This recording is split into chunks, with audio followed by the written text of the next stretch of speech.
पाऊस म्हणजे मुसळधार धो धो धो धो धो धो पाऊस चालू झाला.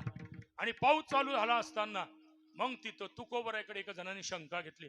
तुकोबर एवढ्या दिवस ते जर गोर्धन पर्वताखाली होते तर त्याला ताण आणि भूक लागली नाही का? कारण तुम्ही प्रवासाला निघाले, किती दिवसाचा डबा नेसाल? 2 दिवसाचा फार फार. इथले दिवस झाले याले भूक ताण लागले नाही. तिथं ढाबा वगैरे होता, तिथं काही खानावळ होती का? तिथं काही आनंद ब्रह्मांड नायक हॉटेल होती का सात्विक? हे होतं का? त्यांनी सांगितलं नाही. मग त्याला ताण भूक लागली नाही का?